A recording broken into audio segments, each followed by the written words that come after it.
काय असतो बाप उरा मंदी माया त्याच्या काळ्या मेघावानी कधी कुणा दाखविना डोळ्यातल पाणी जिजू जिजू संसाराचा गाडा कला वटा मंदी आसू जरी कना वाकला घडीभर तू थांब गड्या ऐक त्याची धापर लई अवघड आहे गड्या उमगाया बापर उमगाया बापर मुकी मुकी माया त्याची मुकी घाल मेल लेकराच्या पायी उभा जन्म उधळेल आधाराचा वड जणू वाकल आभाळ त्याच्या आईना पाचोळा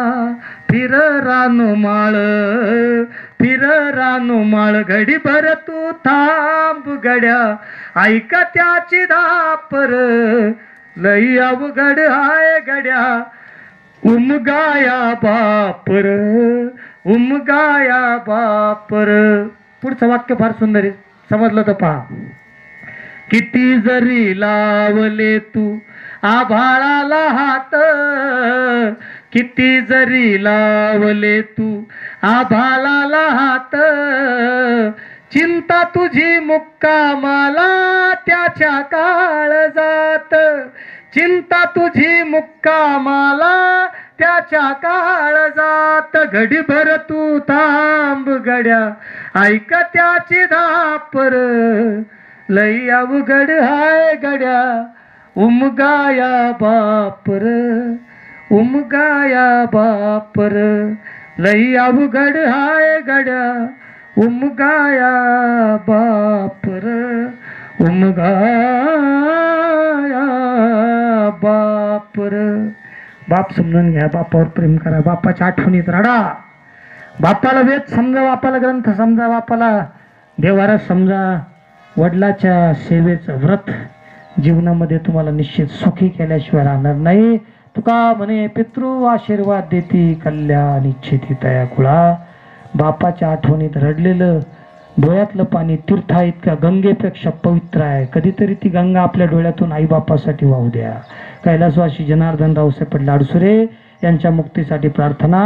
त्यांच्या कुटुंबातील सदस्य त्यांच्या आईसाहेब कृष्णाबाई रावसाहेब आडसुरे, त्यांच्या धर्मपत्नी कमलताई जनार्दन आडसुरे, त्यांचे चुलते अशोकराव भाऊराव आडसुरे, त्यांचे चुलते केशवराव नारायण आडसुरे, त्यांचे बंधू रमेशराव केशवराव आडसुरे, त्यांचे बंधू पंजाबराव केशवराव आडसुरे, त्यांचे बंधू योगेशराव भीमराज आडसुरे, त्यांचे बंधू प्रशांत भीमराज आडसुरे, त्यांचे बंधू कल्याणराव अशोकराव आडसुरे, त्यांच्या तीनही कन्या सौ प्रियंकाताई पंकजराव पाटील देशमुख, सौ प्रतीक्षाताई अमरसिंह पाटील राजे, कुमारी प्रांजल जनार्दन पाटील आडसुरे, समस्त आडसुरे पाटील परिवार. या परिवाराला या दुःखातून आणि पहाडासारखा खंबीर काळजाचा पण प्रेमळ हृदयाच्या या महान दिव्य अशा आमच्या जिवलग मित्राला आजपर्यंत जेव्हा जेव्हा वेळेमध्ये आलो, ही पहिलीच वेळ आहे का जनार्दन पाटील आडसुरे मला भेटले नाही. कितीतरी वेळा घरी आलो, चहा पाणी झालं, ही पहिल्यांदा हे अंगण मला त्यांच्याविषयी विना दिसतंय. आणि मी जेव्हा काशी यात्रेहून आलो, मला जगताप मामांचा फोन आला. मी त्यावेळेस काशीला होतो, काशीमध्येच होतो. तर मला म्हणजे शॉक बसला की हे घडलं कसं, म्हणजे इतकं अचानक. परंतु आता आएगा सो जाएगा राजा रंग फकीर, ते पुढं गेलेत, मागून आपल्याला जायचं आहे, त्याच रस्त्याला तेच आहेत, त्याच रस्त्याला आपणही आहोत. पण एक खूप चांगला सुगंध. तुका म्हणे एक मरणेची सरे उत्तमची उरे कीर्ती मागे.